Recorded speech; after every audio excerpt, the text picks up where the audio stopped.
Bom dia, bem-vindos à primeira edição do CNN Mercado. O Ibovespa Futuro opera em alta de 0,5% aos 112 mil pontos. Nesta sexta, o dólar cai e é negociado abaixo de R$ 5,00, agora a R$ 4,98. A produção industrial, gente, aqui no Brasil caiu mais que o esperado, 0,6% em abril, na comparação com o mês de março. A estimativa era de que a contração seria aí de 0,3%. Se a gente comparar os dados divulgados hoje pelo IBGE com o mesmo período do ano passado, a queda foi de 2,7%. E as principais influências negativas vieram de produtos alimentícios, máquinas, equipamentos e veículos automotores, reboques e carrocerias. A indústria ainda segue 2,0% abaixo do nível pré-pandemia.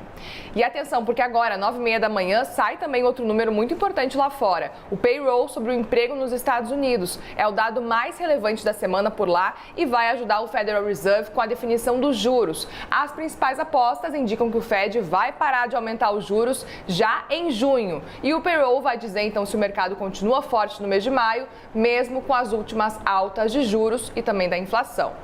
E por falar em Estados Unidos, pessoal, os futuros americanos operam em alta nesta sexta-feira, isso porque há 4 dias do fim do prazo, o Senado dos Estados Unidos aprovou a suspensão do teto da dívida interna e evitou o que seria um calote histórico. O texto foi aprovado em votação no fim da noite de ontem por 73 votos a favor e 36 contra. E a legislação suspende, então, temporariamente o limite de endividamento de mais de 31 trilhões de dólares até 1º de janeiro de 2025 e também prevê cortes em alguns setores, mas mantém aí os fundos a programas sociais defendidos pela Casa Branca. O presidente Joe Biden precisa sancionar a medida até segunda-feira, dia 5 de junho, que é o prazo máximo para que os Estados Unidos honrem essa dívida. A aprovação do projeto do teto da dívida nos Estados Unidos repercutiu nas bolsas asiáticas, que fecharam em alta hoje, como a gente vê aqui na tela do lado. O índice Nikkei subiu 1,21% em Tóquio, liderando os ganhos na região. O Hang Seng saltou 4,02% em Hong Kong, recuperando as perdas recentes com o forte desempenho de ações dos setores imobiliário, automotivo e também tecnologia. E para encerrar, na China, o Xangai avançou 0,79%. Voltando aqui para o Brasil, pessoal, a gente tem visto aí uma série de índices de inflação vindo abaixo das expectativas do mercado. O IGPM de maio, divulgado nessa semana, registrou uma queda significativa, por exemplo. A gente conversou com o Fernando Norato, que é o economista-chefe do Bradesco, para saber se esses resultados dos índices gerais de preços podem sinalizar o início da queda nos juros. Vamos ver? Os IGPs tiveram recorde de alta, durante a pandemia.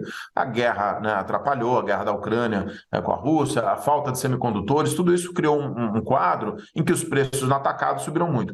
Agora, essa desinflação, como a gente tem visto, aliás, deflação, nesse caso não é só desinflação, os preços estão negativos, ela ajuda muito a melhorar o ambiente de negócios para as empresas. Os custos das empresas ficam menos pressionados, com isso as margens delas que estavam apertadas, alguma dificuldade de crédito, essas margens começam a melhorar e isso, em alguma medida, repassa para os preços ao consumidor.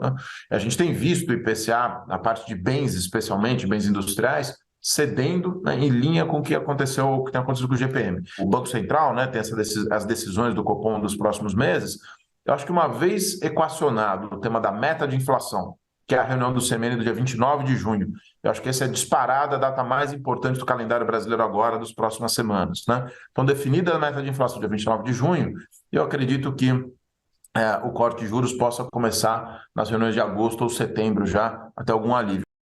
O ministro da Fazenda, Fernando Haddad, afirmou que o presidente Lula deu aval ao escopo das medidas de incentivo às montadoras para baixar os preços dos carros. Segundo a apuração do nosso diretor editorial de Brasília, Daniel Hittner, o programa vai durar 120 dias e vai ter um gasto estimado aí em 500 milhões de reais. Os detalhes devem ser anunciados no começo da semana que vem e o plano deve contemplar ainda medidas de estímulo para a renovação de frota de caminhões e ônibus. Mas, nesse caso, não está previsto o corte temporário de impostos. A gente lembra que para o programa automotivo, os descontos vão variar aí entre 1,5% e 10,96% do preço final aos consumidores.